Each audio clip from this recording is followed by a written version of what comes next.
বাইজিদ বুস্তামি রাহমাতুল্লাহ আলাইহি তিনি যাচ্ছিলেন রাস্তা দিয়ে, এমন সময় একটা কুকুর আসতেছিল। কুকুরের শরীরে ঘা। আপনারা জানেন কুকুরের শরীরে যদি ঘা হয় তাহলে এই কুকুরের শরীরে ঘা হওয়ার কারণে কুকুরের শরীর থেকে গন্ধ আসে। কুকুর আসতেছিল, ঠিক এমন সময় বাইজিদ বুস্তামি রাহমাতুল্লাহ আলাইহির গায়ের উপরে আবা ছিল কুর্তা।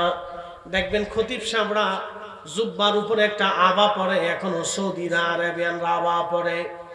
আরাবিয়ানরা কোথাও গেলে আবা গায়ে দেয়, কারণ এটা আবাটা তাদের জাতীয় পোশাক।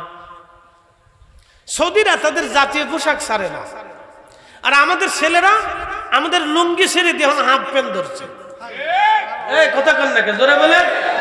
ওরা ওদের ঐতিহ্য ইতিহাস ভুলে যাইতেছে। শোনেন, আমি মালদ্বীপে কয়েকদিন আগে মাহফিল করে এসেছি। আল্লাহর কসম করে বলি, মালদ্বীপের 90% মানুষের চুল বড় বড়, কারো চুল আছে বেডি মানুষের মতো। তাই আমি বললাম কি ইজলে না বেডা না বেডি কোনটা? না হুজুর, এরা হচ্ছে তাদের ঐতিহ্য। তারা আগে মাছ ধরতো। তারা ভারত মহাসাগরের ভিতরে একটা দ্বীপ দেশ, তাদের প্রধান খাদ্য হলো মাছ। তারা মাছ খেয়ে বেঁচে থাকতো, তাদের ভাত ছিল না। মাছ মারতো, মাছ খাইতো, মাছ বিক্রি করতো, এটাই ছিল তাদের সম্পদ। এখনো তারা মাছ মারে, মাছ বিক্রি করে, মাছ খায়। তারা সব খাবারের ভিতরে মাছ রাখবে, পারলে জুসের ভিতরে মাছ ঢুকে দেয়। হ্যাঁ, মাছ এত পরিমাণে ওরা খাবে, মাছ ছাড়া ওরা খাবেই না। আমরা খালি আমরা বলে মা বাঙালি বলে মাছে ভাতে দেখি না। মালদ্বীপের হলো মাছে, অরিজিনাল মাছে। এরা নাম দিছি মাইছে। ওরা মাছ খায় আর মাছ মারতো, সবাই মাছ মারতো জেলে। ওরা বড় বড় চুল রাখতো। ওরা এখনো সেই চুল ঐতিহ্য ধরে রাখছে।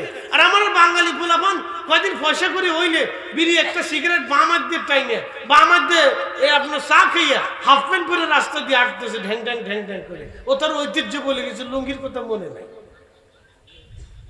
আমাদের ঐতিহ্য ভুললে হবে না। প্রত্যেক জাতি তার ঐতিহ্য ধরে রাখে। আরবিয়ানরা অনেক ধনী হয়েছে, দেখেন ওদের যুবকরা জুব্বা গায়ে দেয়, ওরা প্যান্ট শার্ট পরে না। পৃথিবীর যেইখানে যাক ওরা জুব্বা গায়ে দিবে, বলে জুব্বা ওদের জাতীয় পোশাক, ওদের ঐতিহ্য। জুব্বার উপর আবা গায়ে দেয়, আবা ওদের জাতীয় পোশাক, ঐতিহ্য ওদের, ওটা ওরা গায়ে থাকবে। কিছু থাক আর না থাক জুব্বা গায়ে দিবে। জুব্বার নিচে যদি প্যান্ট নাও থাকে, খালি থাকে, তাও জুব্বা গায়ে দিবে। জুব্বা ছাড়া না, এর ওদের জাতীয় পোশাক। আফগানিস্তানে দেখবেন ওরা মাথায় পাগড়ি বাঁধে আর ওরা পাঞ্জাবি গায়ে দেয়, এটা ওদের জাতীয় পোশাক। ওরা কখনো ছাড়ে না, এরা জুব্বা পরে না। আফগানিরা আবার জুব্বা পরে না, আবার ফাঁকদি, বিরাট বড় বড় ফাঁকদি। আমার মাথায় যে ফাঁকদি দেখে নিয়েছে একটু বড় বড় ফাঁকদি ওদের মাথায়। এক এক দেশের এক এক রকম সিস্টেম আছে, সবার ঐতিহ্য আছে। মালয়েশিয়া যাবেন, মালয়েশিয়াদের জাতীয় পোশাক হচ্ছে লুঙ্গি আর শার্ট। লুঙ্গি আর শার্ট ওদের জাতীয় পোশাক। ওরা প্রেসিডেন্ট পর্যন্ত লুঙ্গি পরবে। ওদের জাতীয় অনুষ্ঠানগুলিতে ওরা লুঙ্গি পরে, ওই সিস্টেমের লুঙ্গি ওরা পরে, জাতীয় পোশাক ওদের। ওরা পোশাক ঠিক রাখে। হজে গেছে, তারপরে দেখে লুঙ্গি পরে তাওয়াফ করতেছে। ওরা সহজে জুব্বা গায়ে দেয় না, ওরা ওদের জাতীয় পোশাক পরতেছে, অসুবিধা নেই, পুরো। প্রিয় উপস্থিতি, হাজরাতে বাইজিদ বুস্তামি রাহমাতুল্লাহ আলাইহি তিনি দেখতেছেন কুকুর আসতেছে। ওনার আবার জুব্বা উনি টেনে ধরলেন, কুকুরের গায়ে যাতে না লাগে। কুকুরের জবান খুলে গেল। কুকুরের জবান খুলে যাওয়ার পরে কুকুর ডাক দিয়ে বলে, হে বাইজিদ, বাইজিদ রে, তুমি কেন কাপড় সরাইলা? বাইজিদ বুস্তামি ডাক দিল, কুকুর রে, কাপড় এই জন্য সরাইলাম, তোমার গায়ে কাপড় লাগলে আমার কাপড় নাপাক হয়ে যাবে, কারণ তুমি নাপাক। কুকুর ডাক দিয়ে বলে, বাইজিদ, আমি তো নিজে নিজে নাপাক হই নাই, আমার রব, আমার মালিক আমাকে নাপাক বানিয়েছেন। আমার ভিতরেও নাপাক, বাহিরেও নাপাক। রে বাইজিদ, তুমি শুনে রাখো বাইজিদ, তুমি আমার গায়ের সাথে তোমার জুব্বা খানা লাগলে, তুমি পানি দিয়ে ধৌত করলে জুব্বা পাক হয়ে যাবে। কিন্তু বাইজিদ, তোমার অন্তরের ভিতরে যে অহংকার আর অহমিকা আছে, বাইজিদ রে, এই অহংকার তুমি কোন সাগরের পানি দিয়ে ধৌত করবা? একবার জোরে বলা যাবে কি মারহাবা? আল্লাহ বানাইলেন কত জাতি,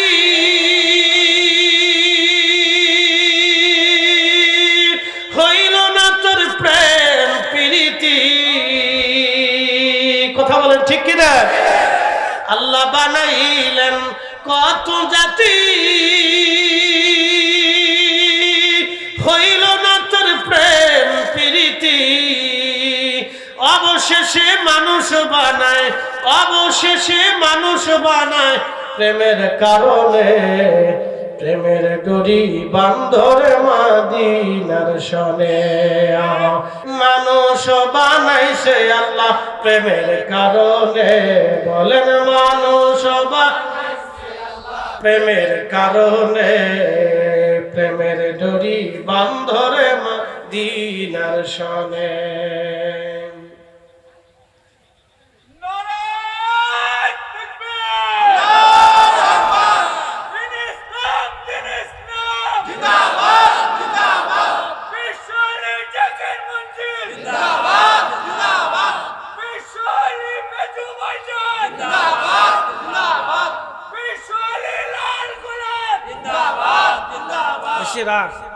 কি যে কষ্ট নিজেও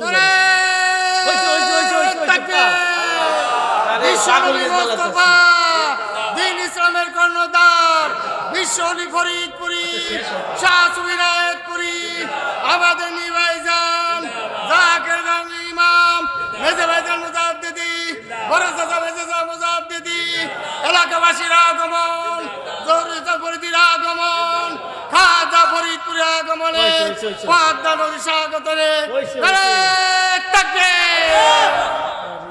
সব জায়গায় পাগল আছে, পাগল দিয়ে জ্বালাতেছে।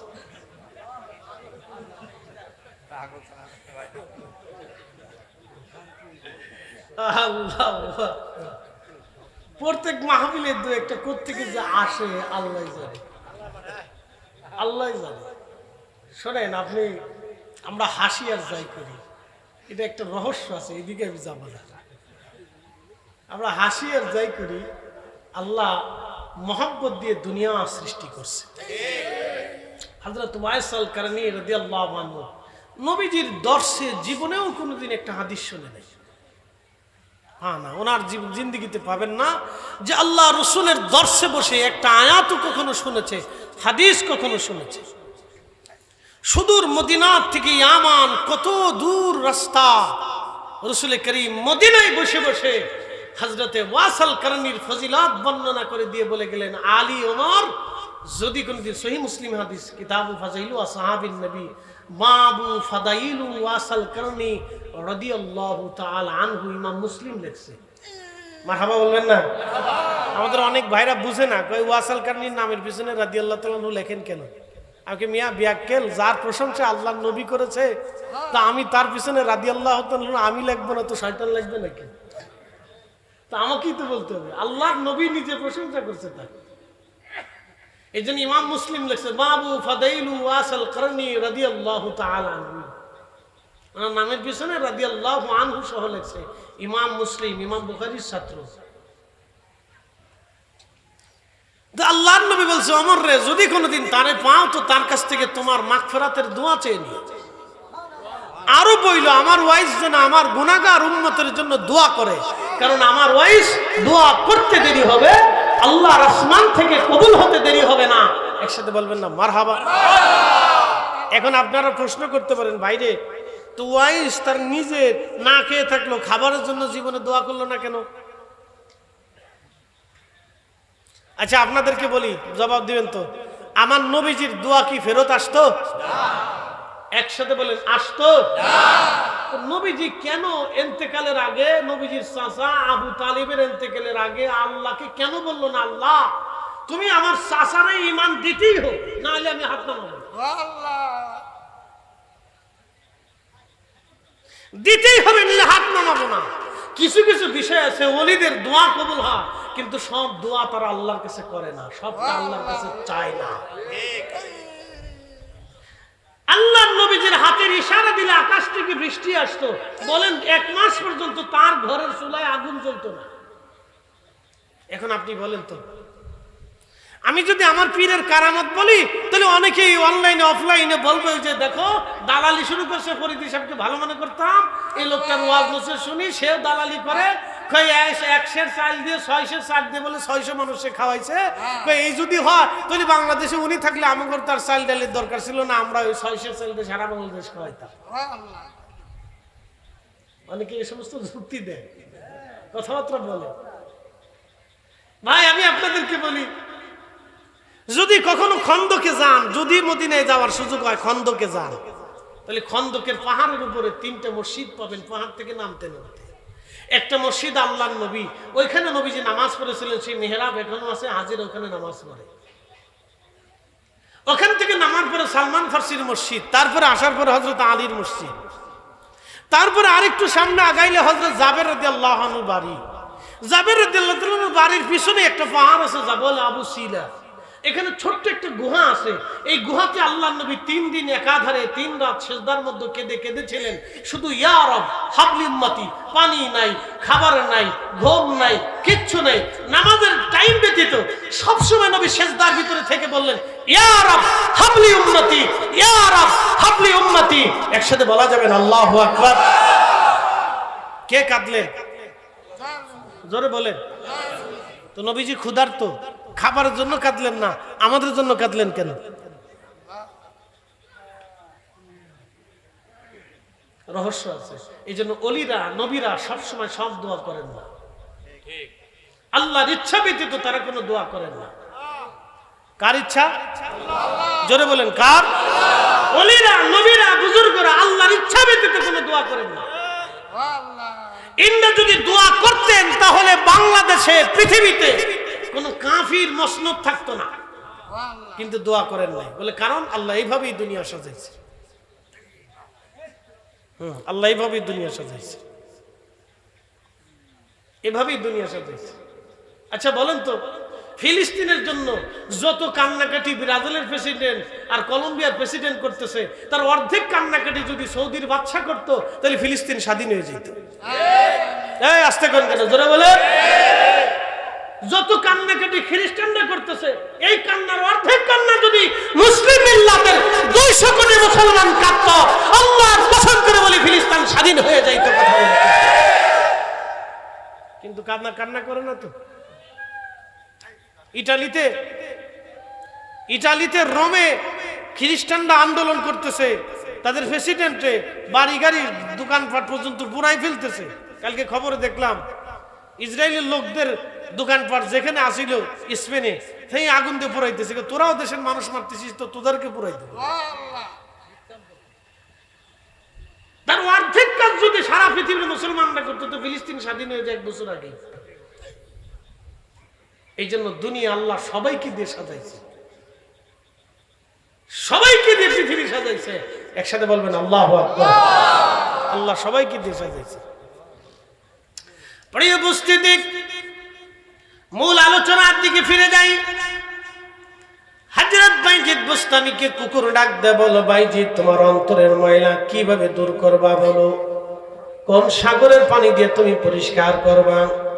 এই জন্য মনে রাখবেন, জবান পাক, চোখ পাক, দেহ পাক, অন্তর পাক। এইগুলি পাক না করলে 1000 বছর ইবাদত করলেও কাজ হবে না। আর একটু আপনাদেরকে বুঝাই, আর একটু বুঝাই দিয়ে যাই। আপনি হারামে গেলেন, হারাম শরীফে যাওয়ার পরে কেউ যদি আপনাকে শুয়োরের গোশত দিয়ে খাবার খাওয়ায়, আর আপনি কাবা শরীফ ওই খাবার খেয়ে যদি নামাজ পড়েন, বলেন তো নামাজ হবে নি? জোরে বলেন, আরো জোরে। জোর হয় না কেন?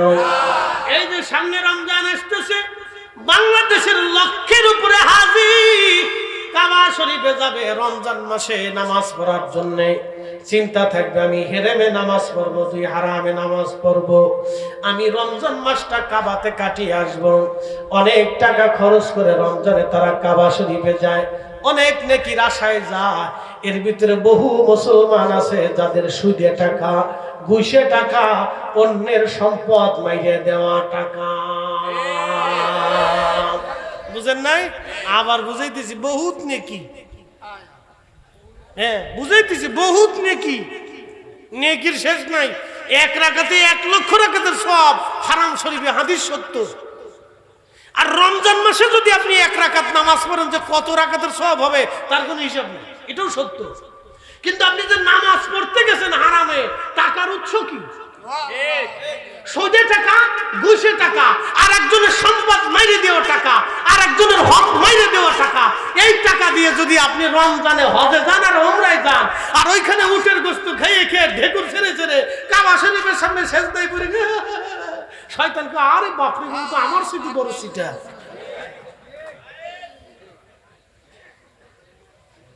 আমরা আসল ওয়াজে নাই, আসলটাই নেই না, আমরা আসলটাই নেই। মালদ্বীপে যায় দেখলাম, শোনেন, মালদ্বীপে যায় দেখলাম 100% মুসলমানের 99% মুসলমানের মাথায় টুপি নেই। হ্যাঁ, নাই। 100% মুসলমানের ভিতরে 99% মুসলমানের মাথায় টুপি নেই, কিন্তু শুনে যান, ওরা খাবারে বিষ দেয় না। আর বাংলাদেশে কলার ভিতরে বিষ, মাথায় টুপি দিয়ে বিষ মিশিয়ে দিতেছে, দুধে ভেজাল, বাপরে বাপ, জুব্বা গায়ে দিয়ে ভেজাল, মারতেছে কারে কয় কি দেন, একটু পানি মিশিয়ে দিতেছে। মাঝে মধ্যে চিন্তা করি ঢাকা যে পানি, দুধ খায় না, বুড়িগঙ্গার পানি খায়, আল্লাহ জানে। এটা বাংলাদেশ।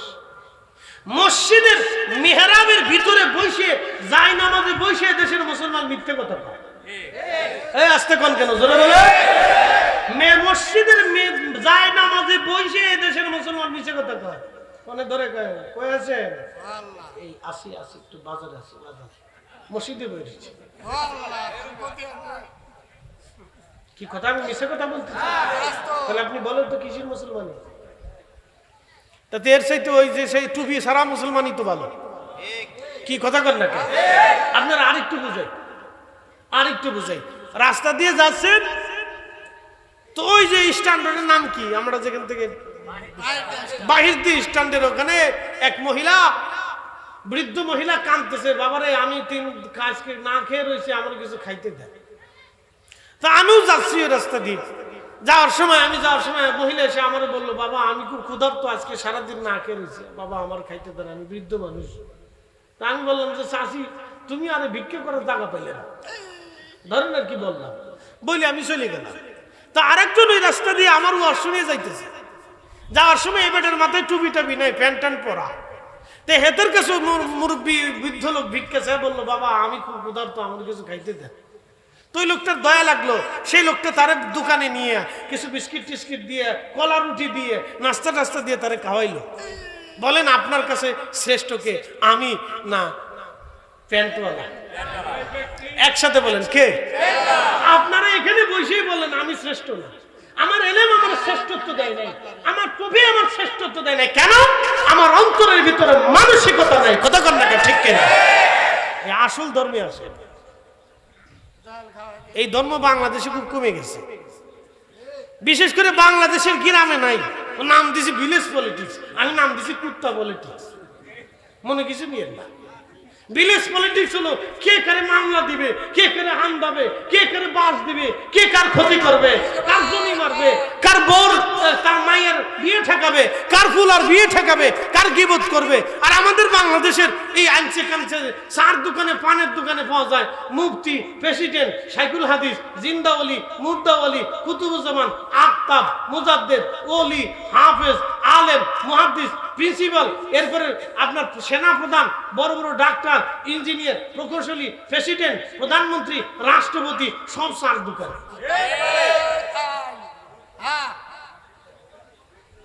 এর নাম মেড ইন বাংলাদেশ। এরা যে কত টাইম পায় আমি বুঝি না। উন্নত বিশ্ব যায় দেখেন, কেউ কারোর দিকে তাকানোর মতো সময় নেই, কেউ কারো দিকে তাকানোর টাইম নাই, যার যার কাজে শেষই ব্যস্ত, কারো গীবত করার সময় নাই। তাদের একটাই চিন্তা, আমার কাজ করতে হবে, খাইতে হবে। আর বাংলাদেশের মানুষের চিন্তা থাকে কার বাস দিব, অথচ আমরা মুসলমান। হাজিরিন, আমি লম্বা ওয়াজ বাড়াবো না, যেহেতু আপনাদের আগামী কাল কাজ আছে। যদি আপনারা হুজুর কেবলাজানের তরিকা মোতাবেক মেনে চলতে পারেন, এই তরিকার কয়েকটা রিপুর কথা লেখা আছে, 10টা রিপুর কথা লেখা আছে। এই 10টা রিপু যদি আপনি পরিত্যাগ করে চলতে পারেন, তাহলে তরিকার স্বাদ আপনি পেয়ে যাবেন। কথা বলেন ঠিক কিনা? মানুষ হইয়া ভবেতে আসিয়া মানুষের করিলাম কি আমি নবী না মানিলাম কি যে ভুল করিলাম নবী না মানিলাম কি যে ভুল করিলাম ভস্মে ঢালিলাম ঘি মানুষ হইয়া ভবেতে আসিয়া মানুষের করিলাম কি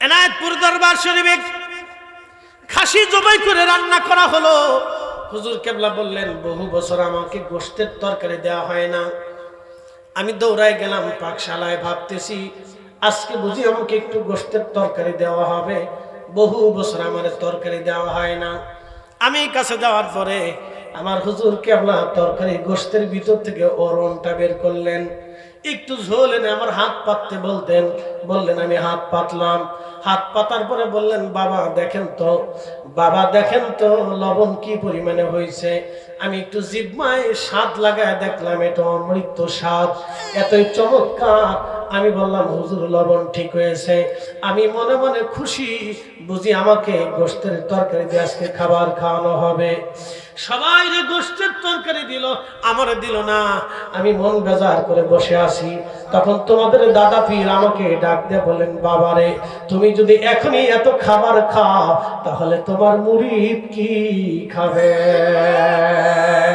একসাথে বলবেন না আল্লাহু আকবার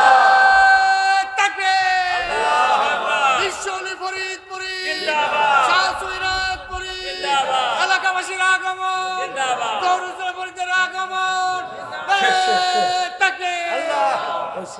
শুরু করলে শেষ করতো না একবার সবক শেষ করি তার একটা সবক আছে এটা শেষ না পর্যন্ত সে ছাত্র যায় সবক শেষ করবে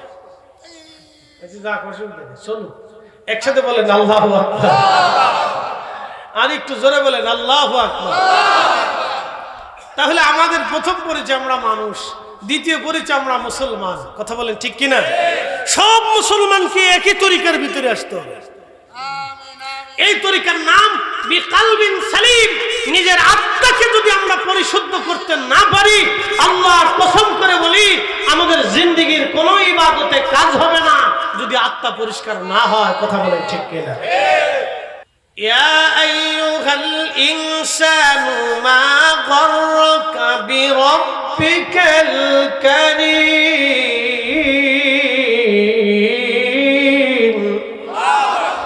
হে মানব জাতি কিসে তোমাকে আমি আল্লাহ থেকে জুদা করলো বলো তো হে মানব সন্তান তোমাকে কিসে আমি আল্লাহ থেকে জুদা করলো বলো তুমি বলো তোমাকে কিসে জুদা করলো তুমি আমি আল্লাহ থেকে বিমুখ হয়ে গেলে তুমি পাথরের সামনে সেজদা দিলে তুমি মূর্তির সামনে সেজদা দিলে তুমি আগুনকে জ্বালিয়ে সে আগুনের সামনে সেজদা দিলে তুমি সাগরের সামনে সেজদা দিলা তুমি উদীয়মান সূর্যের সামনে সেজদা দিলা হে মানুষ আমি আল্লাহ থেকে তোমাকে কিসে জুদা করব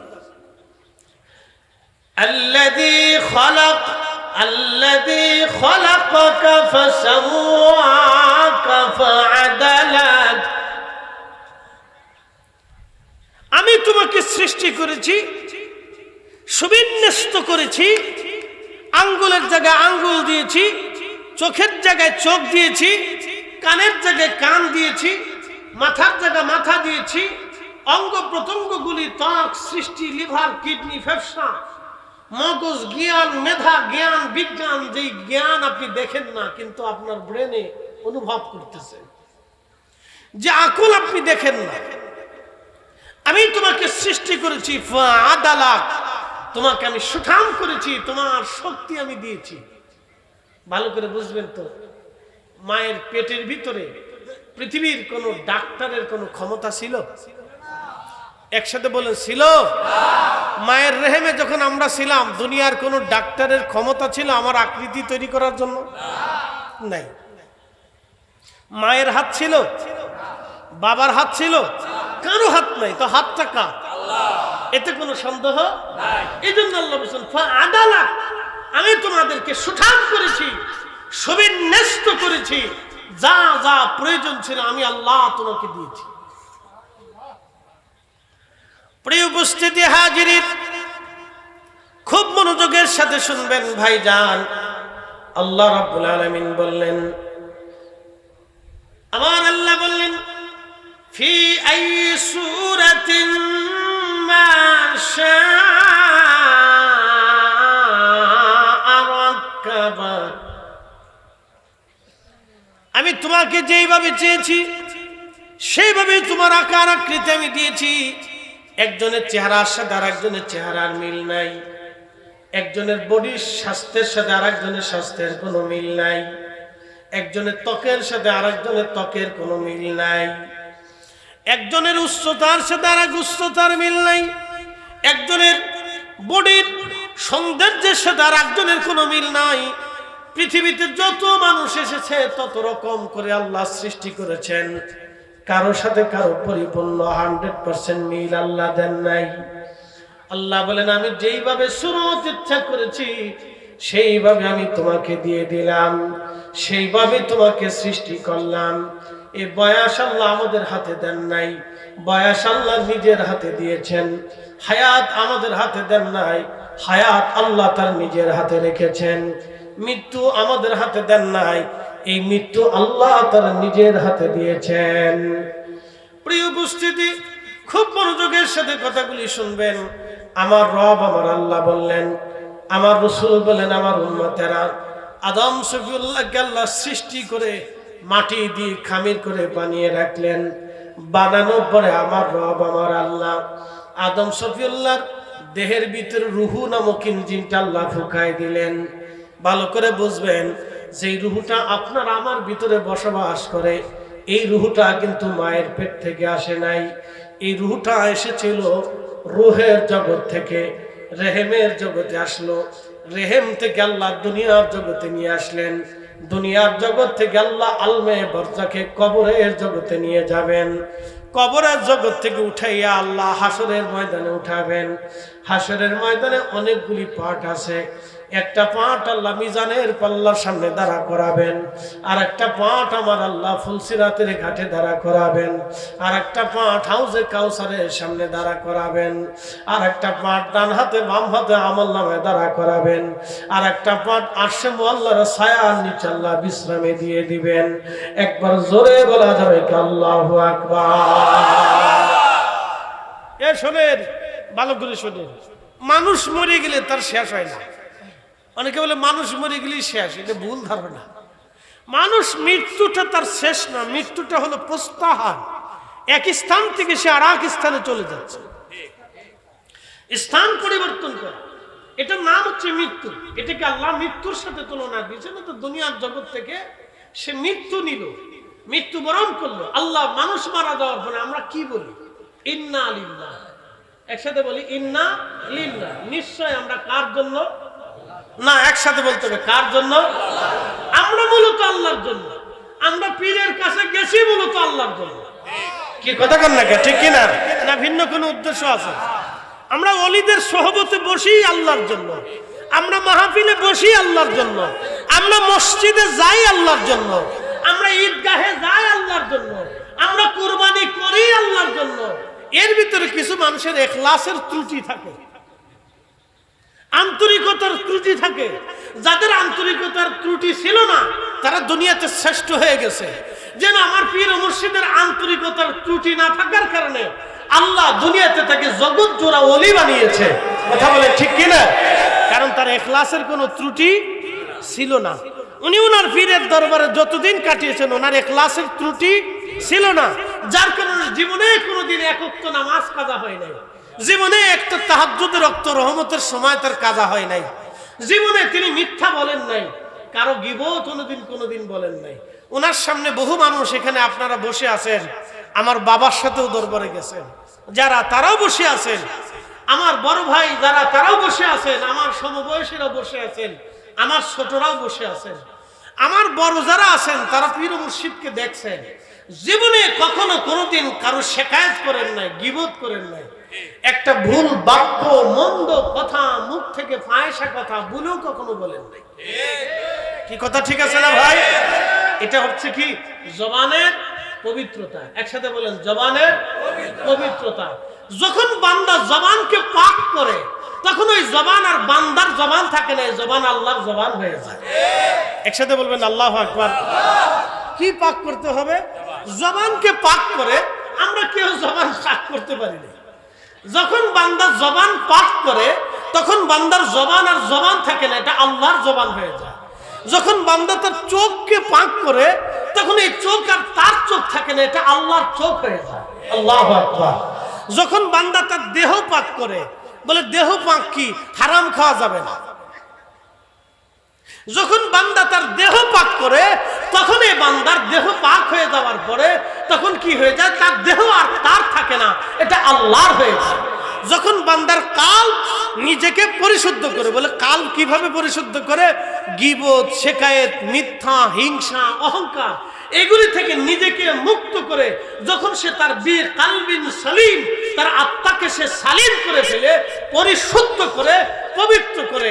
প্রিয় নবী বললেন, আমার উম্মত তোমাদের দেহের ভিতরে একটা গোশতের টুকরা আছে, এই গোশতের টুকরা ইদা সালুহাত সালুহাল জাসাদ, যখন এই গোশতের টুকরাটা সুস্থ থাকে তখন পুরা বডি সুস্থ থাকে। ওয়া ইদা ফাসাদাত ফাসাদাল জাসাদ, যখন এই গোশতের টুকরা অসুস্থ হয়ে যায়, নাপাক হয়ে যায়। বলে নাপাক কেমনে হয়? গীবতে, শিকায়েতে, হারামে, সুদে, ঘুষে, অন্যায়ে, কুকর্মে, তহমতে, অন্যের জমি সম্পদ মেরে খাওয়াতে, অন্যের হক নষ্ট করাতে, অন্যের ক্ষতি করাতে, হিংসা করাতে, অহংকার করাতে যখন এই আত্মা অপবিত্র হয়ে যায়, আমার উম্মত তোমরা শোনো, তখন তার পুরা বডিটাই অসুস্থ হয়ে যায়। একসাথে বলবেন না নাউজুবিল্লাহ? তাহলে এখন পুরা বডি যদি অসুস্থ হয়, উপরে ওযু করে কি করবেন? গোসল করে কি করবেন? আপনি আমি পাক করছি উপরেরটারে, কিন্তু ভিতরেরটারে না পাক করছি। আর ওলিদের কাজ ছিল, ওলিরা ভিতরটারে পাক করতেন, সাথে বাহিরটাকেও পাক করতেন। দুই পাকে পাকে যখন মিলে গেল তখন আর এই বডি আর তার বডি রইল না, তার সব কিছু আল্লাহর নিয়ন্ত্রণে আল্লাহ নিয়ে গেলেন। একসাথে বলবেন আল্লাহু আকবার। আদম শফিউল্লাহকে সৃষ্টি করার পরে বডির স্ট্রাকচার তৈরি করলেন আল্লাহ, আমার রব বানাইলেন। বানানোর পরে আমার আল্লাহ কোরআন শরীফে বললেন, খালাকাল ইনসানা মিন সালসালিন কাল ফাখার,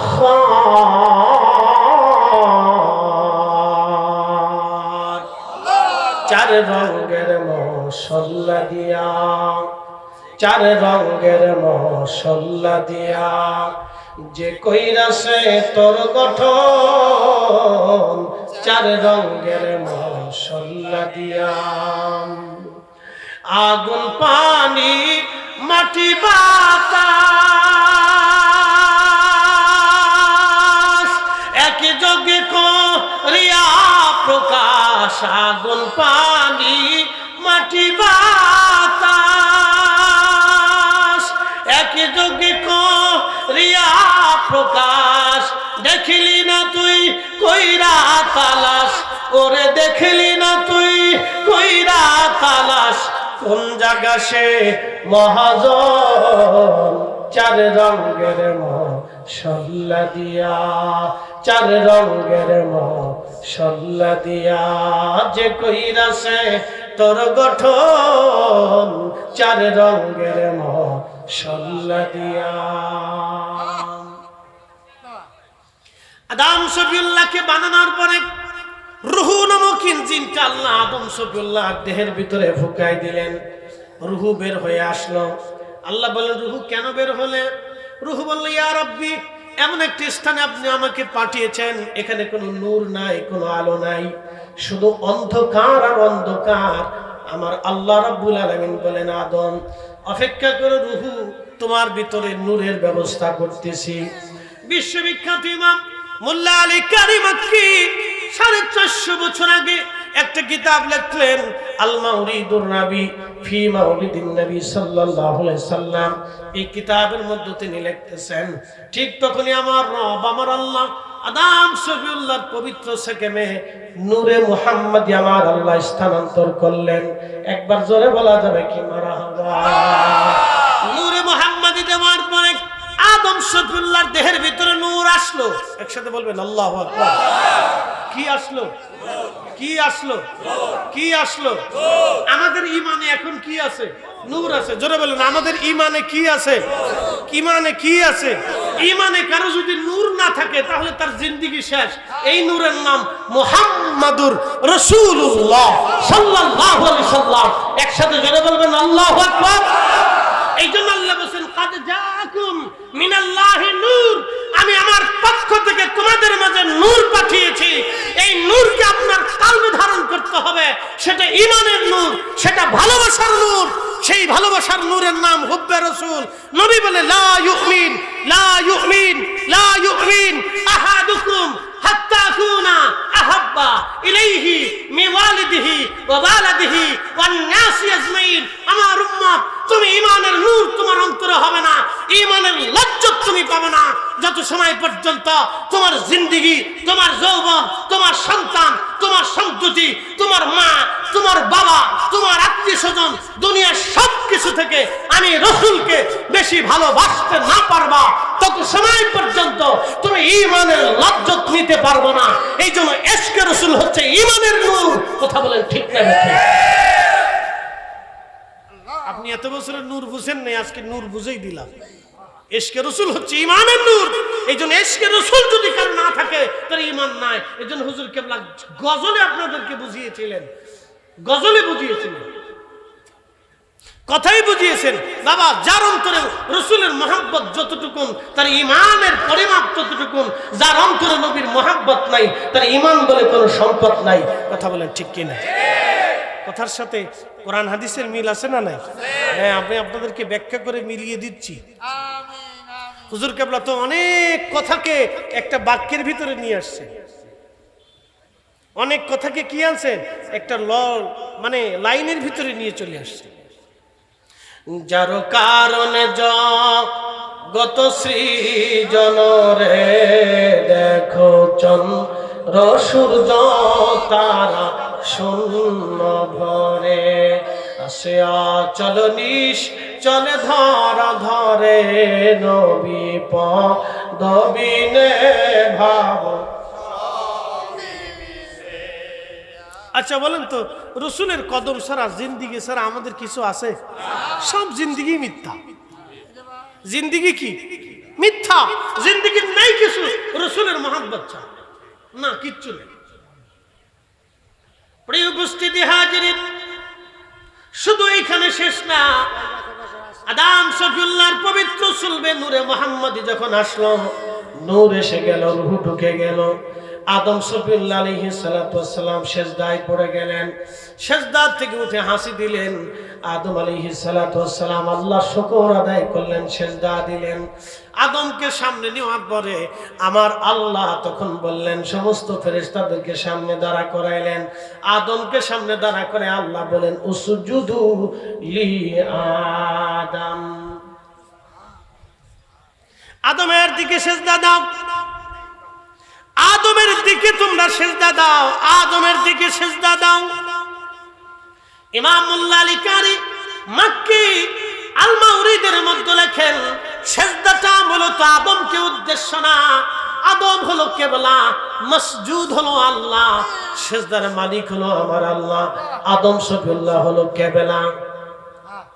আপনারা কাবার দিকে ফিরে নামাজ পড়েন, সিজদা কি কাবাকে দেন না আল্লাহকে দেন? একসাথে বলেন, কাকে? আল্লাহকে দেন।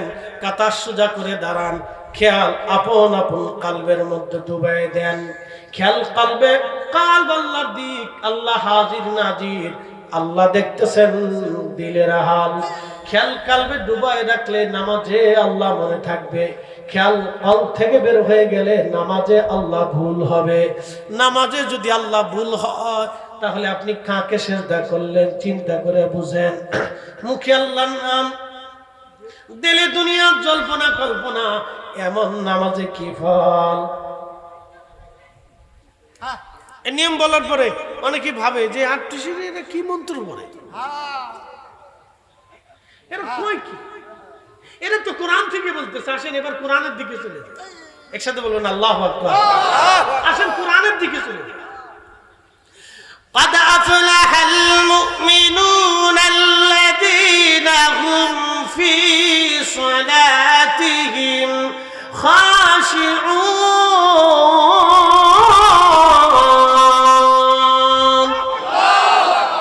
সূরা মুমিন, মুমিন কারা হবে?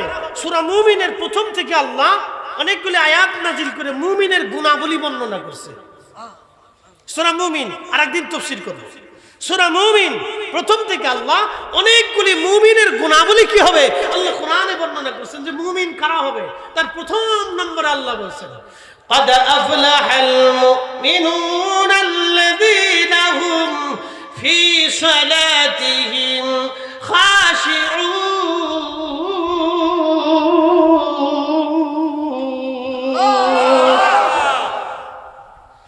সফল কাম মুমিন তারা, ওই ব্যক্তি সফল কাম হবে সেই মুমিন যারা নামাজের মধ্যে খুশু খুজু অবলম্বন করে, একাগ্র চিত্তে শুধু আল্লাহর জন্য নামাজ পড়ে। আল্লাহ বলেন কুল ইন্না সালাতি, সালাত আমি আল্লাহর জন্য হবে। এখন আমাদের দেশের সালাত হয়ে গেল বিভিন্ন রকমের, আমি কয়েকটা নাম দিলাম। একটা নাম দিছি রাজনৈতিক নামাজ। নির্বাচন আসলে দেখবেন যে বেটা ফেসাব করে পানি নালে, হ্যাঁ মসজিদের সামনের কাতের কারাই গেছে, বিরাট বুজুর্গ টুপি একটা মাথায় দিয়ে চাচার সাথে জড়াই ধরে চাচা আপনি আমার বাপের মতো লাগে। 10 বছরের খোঁজ খবর নাই, 10 বছরে বাপ মরে গেছে না কি হয়ে আছে খোঁজ নাই। নির্বাচন আসলেই বাপ চাচা খালু ফুফে নানা সব 14 গোষ্ঠী রয়ে যায়। ভালো করে শুনে যান, আমি নাম দিছি রাজনৈতিক নামাজ। নির্বাচন আসলে অনেকের মাথায় টুপি চলে যাবে, ভোটাভুটির নামাজ। এলাকায় গেল ভোট চাইতে, আজান পড়েছে, নামাজ যদি না পড়ি তো মানুষ কি বলবে। এরা মানুষের ভয়ে নামাজে যায়, এরা মূলত আল্লাহর ভয়ে নামাজে যায় না।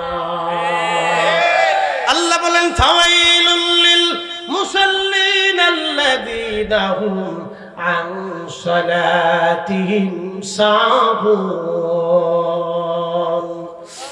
কপাল পোড়া সে নামাজি যে মানুষ দেখানোর জন্য নামাজ পড়ে।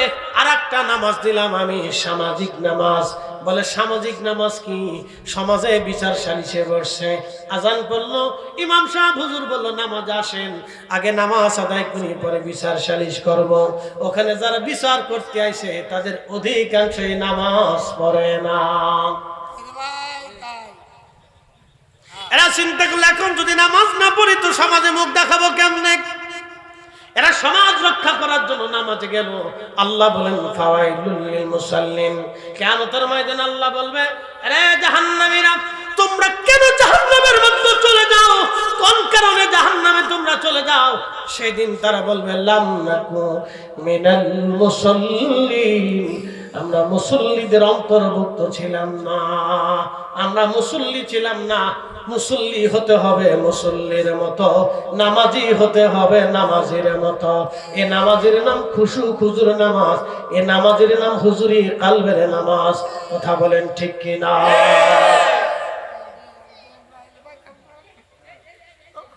এটা হুজুরি কালবের নামাজ, হুজুরি কালবের নামাজ, খুশু খুজুর নামাজ। হুজুরি কালবের নামাজ, খুশু খুজুর নামাজ।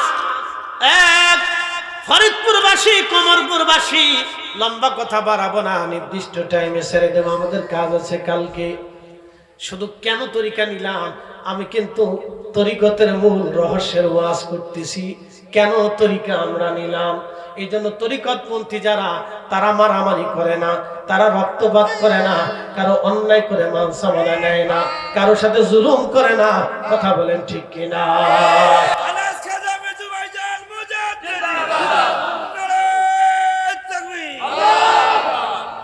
50 লক্ষ মানুষের জীবনের উপর দিয়ে যেতে হবে, একবারে সর্বনিম্ন বললাম, এটা বাকিটা বলিনি। 50 লক্ষ মানুষের জীবনের উপর দিয়ে যেত। হ্যাঁ বাংলাদেশ সেনাবাহিনীর এত গুলি নেই। হ্যাঁ মুসলমান খুব মনোযোগ দিবেন। এটা আমি কেন বুঝাইলাম? অহংকারের কথা বলতেছি না, বলতেছি বোঝানোর জন্য। আমাদের এত জনগণ থাকার পরও আমরা কারো মাহফিল বন্ধ করি না, কারো মসজিদ দখল করি না, এলাকা দখল করি না, আমরা কারো হিংসা করি না, কারো অহংকার করি না, আমরা কারো ক্ষতি করার চেষ্টা করি না। এই নীতিমালা আমাদের তরিকার ভিতরে নাই। কথা বলে আছে? আছে? একসাথে বলেন আছে না? এই নীতির ভিতরে আমরা বিশ্বাসী না, এই নীতিতে বিশ্বাসী না, এই নীতিতে বিশ্বাসী না। খুব ভালো করে শোনা যাবে। এই জন্য তরিকত পন্থীরা যারা তাসাউফ মানে তাদের দিল নরম হয়। কি নরম হয়? তাদের কাজ হয় দিলে দিলে, অন্তরে অন্তরে। তাদের সবক হয় কালবের ভিতরে। এই জন্য হুজুর কেবলা প্রথম সবকটাই কালবে দিতেন। কথা বলেন ঠিক কিনা? মানুষ বানানোর জন্য। তা নামাজ হবে কার জন্য? একসাথে বলেন কার জন্য? আমাদের নামাজ চলে গেলে এখন বিয়াই নামাজ, আরেকটা নামাজ দিছি বিয়াই নামাজ। বলে ফরিদ হিসাব বিয়াই নামাজ কি? বিয়াই নতুন বাড়ি বেড়াইতে এসে চিন্তা ডাক দিয়ে বলেন বিয়াই সাহেব আসেন, আমাদের মসজিদটা খুব সুন্দর, নামাজ পড়ে আসি, জোহরের আজান দিছে। বিয়াই চিন্তা করলো নামাজে যদি না যায় তো বিয়াই কি মনে করবে? তো বিয়াইরে খুশি করার জন্য নামাজে গেছে। এটা আল্লাহকে খুশি করার জন্য যায় নাই, বিয়াইরে খুশি করার জন্য গেছে। এ নাম দিছি বিয়াই নামাজ। আর একটা নাম দিছি বতরে নামাজ। বতরে নামাজ চিনেন নাই? খালি জুমার নামাজ পড়ে, আর করে না। কি কথা কন না? এটার নাম হলো বতরে নামাজ। শুধু জুমার নামাজ পড়ে। আবার কেউ আছে খালি ঈদের নামাজ পড়ে, আর করে না। আবার রমজান মাস আসলে নামাজ ধরে, এরপরে আর সারে রমজান মাস চলে গেলে নামাজ পড়ে না। আর কিছু নামাজ আছে পরীক্ষার্থী যারা পরীক্ষা দিয়ে আসার পরীক্ষার আগে নামাজ ধরে, পরীক্ষা দিয়ে রেজাল্ট পর আগ পর্যন্ত নামাজ পড়ে, টুপি ছাড়ে না, মসজিদের বারান্দা ছাড়ে না, রেজাল্ট শেষ পরের দিন তার মসজিদ চিনে না। মসজিদের বারান্দা ছাড়ে না ওরা। পরীক্ষা আসার 3 মাস আগে তো টুপি মাথায় দিছে। বিরাট বুজুর্গ সুফি সাধু, বিরাট সুফি, মসজিদের বারান্দা ছাড়ে না। এরপরে পরীক্ষার রেজাল্ট যেদিন দিবে সেদিন পরীক্ষার রেজাল্ট ভালো টালো হয়ে যাওয়ার পরে এরপরে তো এই যে শুরু হয়ে গেল আর নামাজ নেই। শয়তানে আসে কে বাপ, কত বড় চিটার নেই। তো আমারও ফেল মেরে ফেলছে একবারে।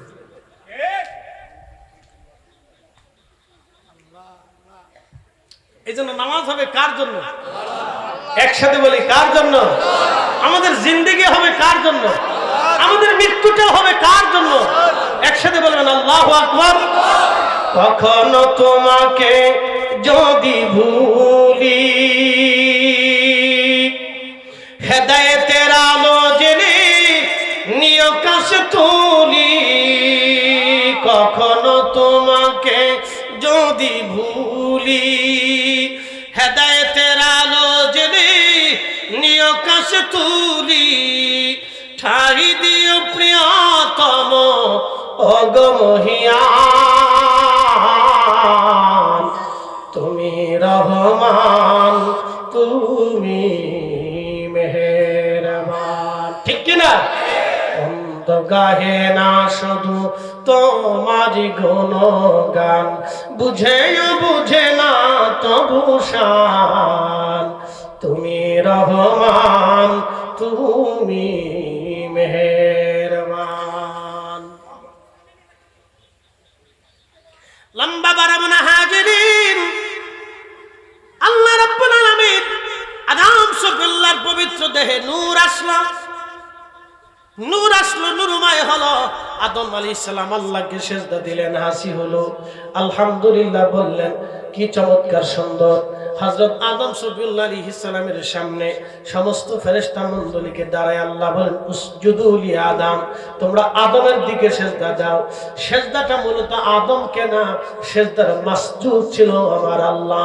ইমাম মোল্লা আলী কারি তাকিউদ্দিন সুবকি ইমাম শামসুদ্দিন সাখাবী রাহিমাহুল্লাহর মতো বিশ্ববিখ্যাত ইমামরা আল মাওরিদের মধ্যে লিখেছেন সেজদার মালিক ছিল আমার আল্লাহ আর কিবলা ছিল আদম সফিউল্লাহ আর আদম সফিউল্লাহর সেকেমে নূরে মুহাম্মাদি ছিল এই নূরে মুহাম্মাদি ছিল তাজিমের বিষয়বস্তু এটা গোপনীয় সম্মান একবার জোরে বলা যাবে কে মারহাবা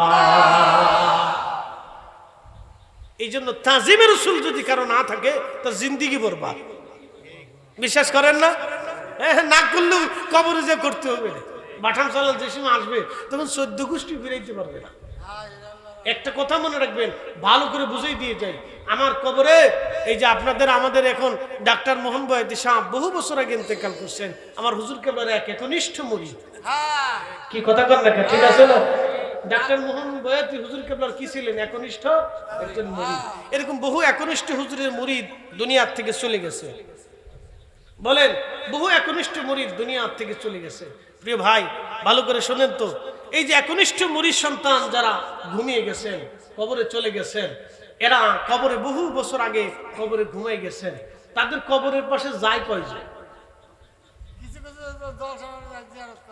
জলসা মাহফিল হলে কিছু কিছু যায় আমরা কি সবসময় তাদের কথা মনে রাখি কিন্তু না হুজুর কেবলা একটা সিস্টেম আমাদেরকে শিখিয়ে দিয়ে গেছে নফল নামাজ পড়িয়ে যত পীর ভাই পীর বোন কবরে চলে গেছে তাদের কবরে আল্লাহ নেকি পাঠায় দাও একসাথে বলবেন আল্লাহু আকবার নফল ফাতিহা মাহফিল জিকির মিলাদ দোয়া সব স্থানে চলে চলে কি চলে না একসাথে বলেন চলে কি চলে না তাহলে আমরা প্রত্যক্ষ অথবা পরোক্ষ আমরা দোয়া চালিয়ে যাচ্ছি হাতি বাঁচলেও লাভ মরলেও লাভ হাতি বাঁচলেও লাভ মরে গেলেও লাভ অন্তত কিছু না থাকলেও আমার আওলাদ ফরজন হয়তো আমাকে ভুলে যাবে কিন্তু আমার সিলসিলা আমাকে ভুলবে না কথা ঠিক আছে কিনা আমার সিলসিলা আমাকে কথা বলেন সিলসিলা আমাকে ভুলবে না না ভুলবে না আমি অপরাধ করছি আমি অন্যায় করছি আমি কবরে চলে গেছি অসুবিধা নেই বাপ মাপ দেওয়া ক্ষমা করা না করার মালিক আল্লাহ কিন্তু সিলসিলা আমাকে ভুলে নেই আমার জন্য দোয়া সবসময় পাঠাচ্ছে একসাথে বলবেন আল্লাহু আকবার এই যে মাদ্রাসা ফরিদ ভাই করছেন মা ফরিদ ভাই কবরে চলে যাবেন কিন্তু মাদ্রাসা দুনিয়াতে থাকবে ছেলেরা কোরআন পড়বে ফরিদ ভাই সন্তানরা তাকে ভুলে যাবে কিন্তু মাদ্রাসার কোরআন তাকে ভুলবে না কথা ঠিক আছে কিনা এই কোরআন থেকে ভুলবে না বলে তেলাওয়াত হবে অটোমেটিক তার কবরে চলে যেতে থাকবে আল্লাহু আকবার অনেকে মসজিদ নির্মাণ করছেন মসজিদে টাকা দিয়েছেন জমি দিয়েছেন কবরে চলে গেছেন কিন্তু মসজিদ দুনিয়াতে আছে ছেলে সন্তান আত্মীয় স্বজন আপনাকে ভুলে গেছে কিন্তু মসজিদ আপনাকে ভুলবে না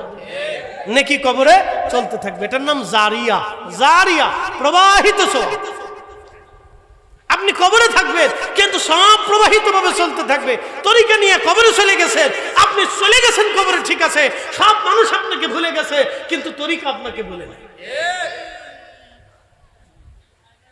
তাহলে আমরা লাভে আছি না লজে আছি এখন কেউ যদি আমরা বলে যে তোমরা লজে আছো তাহলে সে তার হিসাবে ভুল করছে কি কথা ঠিক আছে কিনা সে আমার ভাই সমালোচনা করার অধিকার তার আছে আমরা সমালোচনা করার অধিকার তারে দিয়ে দিচ্ছি এই জন্য আমরা কারো সমালোচনা করি আচ্ছা বলেন তো ভুল সারা দুনিয়াতে মানুষ আছে একসাথে বলেন আছে সারা বছর অনেকে কইছে না যে আটটুসি হিন্দুর বাড়ি হিন্দু কেন যায় আটটুসি কেন হিন্দু যায় কইছে না এখন আমি যদি প্রশ্ন করি ভাই আপনারা ভোটের জন্য এই প্রতিমা দুর্গা পূজার সামনে গেছেন কেন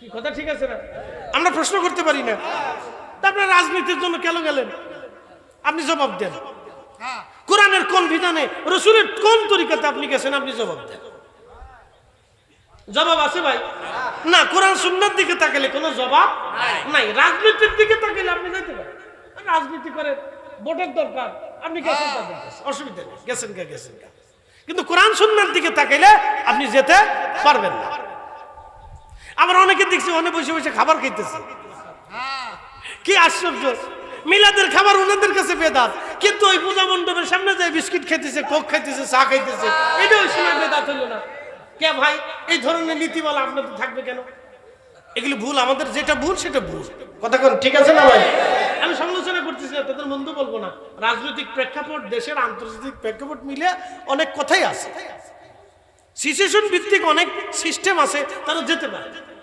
গেছেন রাজনৈতিক প্রেক্ষাপটে যান, দেশীয় সিচুয়েশনে, দেশের আভ্যন্তরীণ বিষয়ের উপর ভিত্তি করে তারা গেছেন, যাবেন।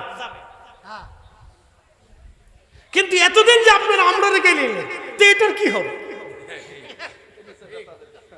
এটা আমরা আপনাদের কাছেই ছেড়ে দিলাম। যা, আমরা আপনাদের মন্দ বলবো না, আপনাদের উপরে এটা ছেড়ে দিলাম। আল্লাহ আমাদের সকলকে কবুল করুক, জোরে বলে না আমি। প্রিয় উপস্থিতি, যাই হোক, আমি এদিকে আর লম্বা বাড়াবো না, যেহেতু কালকে কাজ আছে আপনাদের। আমার ভাই অত্যন্ত চমৎকার ইন্তজাম আপনারা করছেন। বৃষ্টি যাই হোক, বৃষ্টিও যার, আমরাও তার। পৃথিবীর বহু জমিন আছে যারা বৃষ্টির অপেক্ষায় থাকে, পৃথিবীর বহু মাটি আছে যারা বৃষ্টির অপেক্ষায় থাকে। এটা দৃশ্যে পড়ি আল্লাহুম্মা সাল্লি আলা সাইয়্যিদিনা মাওলানা মুহাম্মদ ওয়া আলা আলি সাইয়্যিদিনা মাওলানা মুহাম্মদ। আল্লাহুম্মা সাল্লি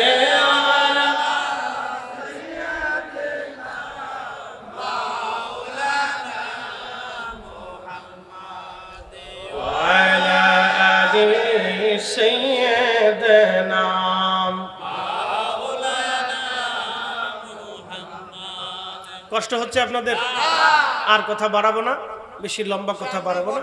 আমি তরিকতের মূল ভিত আপনাদের সামনে উপস্থাপন করছি।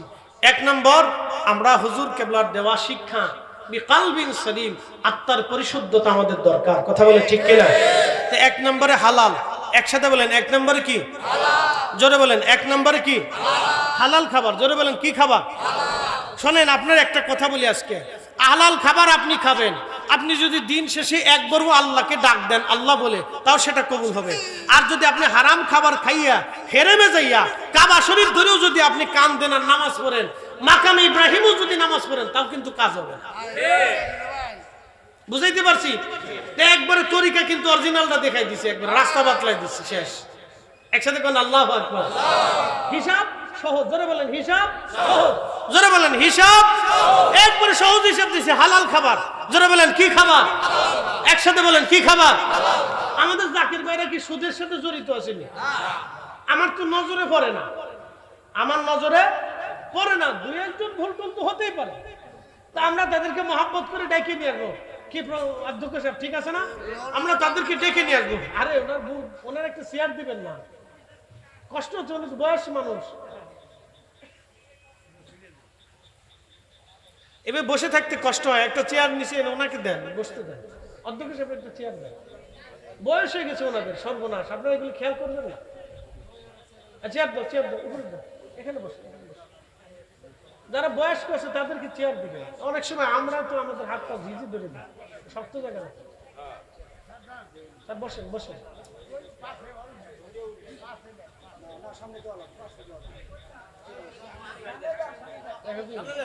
এত বয়স দেন, অসুবিধা নেই।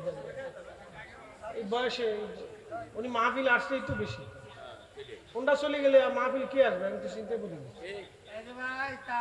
মাহফিল কাজা করে না তো। ওনরা চলে গেলে পরে আমাদের আগামী দিনে এসে বসে থাকবে কারা? ঠিক আছে, চেয়ারে বসলে একটু রিল্যাক্সে বসা যায়, বয়স হয়ে গেছে এখন। আচ্ছা, আলহামদুলিল্লাহ হয়ে গেছে। একসাথে বলেন আল্লাহু আকবার। তাহলে 1 নম্বরে কি? হালাল খাবার। একসাথে বলেন কি খাবার? জোরে বলেন কি খাবার? একবার অরিজিনালটা শিখিয়ে দিয়েছি, হালাল। যার হালাল নাই তার সারা জীবনে তাহাজ্জুদ থাকলেও কিছু নাই, মনে রেখে। যার হালাল নাই সারা জীবনে তাহাজ্জুদ থাকলেও কিছুই নাই। যার হালাল নাই সারা জীবনের ফরজ রোজা ওয়াজিব সুন্নাত থাকলেও কিছু নেই, বলে তার হালাল নাই। কি নাই? হালাল নাই, অরিজিনালটা নাই। হালাল খালি খাওয়া না, অন্য কিছু আছে হালাল। আবার কথা হালাল। আল্লাহ আমাদেরকে হালাল খাবার খাওয়ার তৌফিক নসিব করুন, জোরে বলেন আমিন। আর একটু জোরে বলেন আমিন। প্রিয় উপস্থিতি হাজিরিন, খুব ভালো করে শুনে নেন। আগের বুজুর্গ যারা, তারা হালালটাকে কিভাবে প্রশ্রয় দিতেন আমি আপনাদেরকে শোনাই। বিশ্ববিখ্যাত একজন আল্লাহর ওলি, তার নাম হযরতে খাজা মাহমুদ বাহাদাবানি নকশবন্দি রাহমাতুল্লাহ আলাইহি। হযরত খাজা মাহমুদ বাহদাবানি নকশবন্দি, ওনার নকশবন্দি তরিকার একজন উজ্জ্বল নক্ষত্র ছিলেন, অনেক বড় আলেম ছিলেন। ওনার প্রশংসা আল্লামা মোল্লা আলী কারি রহমাতুল্লাহ আলাইহি আল মাউরিদের মধ্যে তিনি লিখেছেন এই ঘটনাখানা। হযরত আল্লামা খাজা মাহমুদ বাহদাবানি নকশবন্দি, ওনার জমানা হলো ভারতের মুঘল সাম্রাজ্যের অধিপতি যিনি সম্রাট বাবর। বাবরের ছেলের নাম সম্রাট হুমায়ুন। নাম শুনছেন না আপনারা? সম্রাট বাবরের ছেলের নাম সম্রাট হুমায়ুন। হুমায়ুন বারবার যুদ্ধে পরাজিত হয়, নানান প্রতিকূল বিপদ আপদ বারবার আসে। তখন বাচ্চা হুমায়ুন বলল, এই জমানার একজন আল্লাহর ওলি আছে, তার নাম মাহমুদ বাহদাবানি নকশবন্দি। হুজুরকে দয়া করে আমার রাজ দরবারে আসতে বলেন, এসে আমার দরবারে বসে যেন হুজুর দোয়া করে যায়, যাতে এই মুসিবত আল্লাহ আমার বিতাড়িত করে দেয়। উনি অনেক যুদ্ধে হেরেছেন, অনেক বিপদ বারবার আসে। উনি চিন্তা করলেন, আল্লাহর ওলিকে আমার বাড়িতে রাজ দরবারে যদি দোয়া করাই, তাহলে হয়তো আল্লাহ আমার বিপদ দূর করায় দিবেন। খাজা মাহমুদ বাহদাবানি নকশবন্দি রহমাতুল্লাহ আলাইহি, উনি সেই মহান আল্লাহর ওলি, তিনার কাছে চলে গেলেন প্রধান সেনাপতি বৈরাম বেগ, প্রধান উজির। বৈরাম বেগের নাম আপনারা শুনছেন। বৈরাম বেগ চলে গেলেন। বৈরাম বেগ যাওয়ার পরে বললেন, হুজুর বাদশা দাওয়াত করেছেন রাজ দরবারে আপনাকে। আল্লাহর ওলি ডাক দিলেন, হে বৈরাম, তোমার বাদশাকে যায় বলো আমি মাহমুদ বাহদাবানি নকশবন্দি কোন রাজ দরবারে দাওয়াত নেই না। একসাথে জোরে বলবেন আল্লাহু আকবার। আগের ওলি যারা ছিলেন তারা রাজা বাদশাদের কাছে যাইতেন না, রাজা বাদশারা তাদের কাছে আসতো। আমাদের এই তরিকাতে কোন ওলি রাজা বাদশার কাছে যান নাই। আমাদের ওলিদের একজন ওলি ছিলেন, তার নাম হযরতে আবুল হাসান খেরকানি। ওনার খেরকানি, ওনার সেই হুজরা ইরানে পৃথিবী বিখ্যাত একজন বাদশা ছিলেন, তার নাম সুলতান মাহমুদ গজনবী। তিনার দরবার ছিল, রাজ দরবার ছিল বর্তমান আফগানিস্তানের গাজনি গেট আছে, কাবুলের গজনি গেট। ওনার মাজার গজনিতে আছে, এখনো সংরক্ষণ করে রাখছে, খুব চমৎকার। হযরত মাহমুদ, সুলতান মাহমুদ গজনবী রাহিমাহুল্লাহ, তিনি এখান থেকে আফগান থেকে সেই ইরানের খেরখানে চলে গেছেন হুজুরের কাছে হাঁটতে হাঁটতে দোয়ার জন্য। কি দোয়া? বলে আমি সোমনাথ মন্দির আক্রমণ করবো, সেই জন্য দোয়া চাইতে গেছে। একসাথে বলবেন আল্লাহু আকবার। ইতিহাস ভুলে যায় না, ইতিহাস ভুলেন না, ইতিহাস ভুললে বিপদ আছে। ওলিদের এই স্বনামধন্য ইতিহাস ভুলে যান না, ওলিদের ইতিহাসগুলি বইলেন, আমাদের জানার দরকার। শুনে যান। তো মাহমুদ বাহদাবানি নকশবন্দি বললেন, এ বৈরাম, তোমার রাজাকে বলো যাও, আমি কোন রাজ দরবারের দাওয়াত নেই না, যাও। তো বাদশা হুমায়ুন চিন্তায় পড়ে গেলেন, এত বড় বুজুর্গ আল্লাহর ওলি আমার দরবারে আনতে হবে, যে কোনো মূল্যে দাওয়াত দোয়া করাইতে হবে, কারণ আমি বিপদগ্রস্ত। বাদশা হুমায়ুন বৈরাম বেগকে বললেন, বৈরাম, আপনি যা জিজ্ঞাসা করেন, কি করলে হুজুর আমার রাজ দরবারে আসবে? তো বৈরাম বিনয় জিজ্ঞেস করলেন, হুজুর বাদশা আপনার খেদমতে আরজি পেশ করেছেন, কি করলে আপনি হুজুর আপনি তার রাজ দরবারে যাবেন? তখন মাহমুদ বাহদাবানি নকশবন্দি বললেন, বৈরাম, যদি তোমার বাদশা রাজ দরবারে মিলাদ শরীফের ইন্তজাম করে, তাহলে আমি অবশ্যই তার রাজ দরবারে মিলাদ শরীফের উদ্দেশ্যে যাব। একসাথে জোরে বলা যাবে কে মারহাবা। নামি লিখিনি 450 বছর আগের ইমামুল হারামাইন মুল্লা আলী কারি মক্কি হানাফি হাফিজুল হাদিস ছিলেন ওই জামানার প্রখ্যাত মুহাদ্দিস। তিনি তার কিতাব আল মাউরিদের মধ্যে লেখেন, আমার ঘরে আছে। যদি বাড়িতে রাজ দরবারে মিলাদ শরীফের ইন্তজাম করো তো আমি যাব।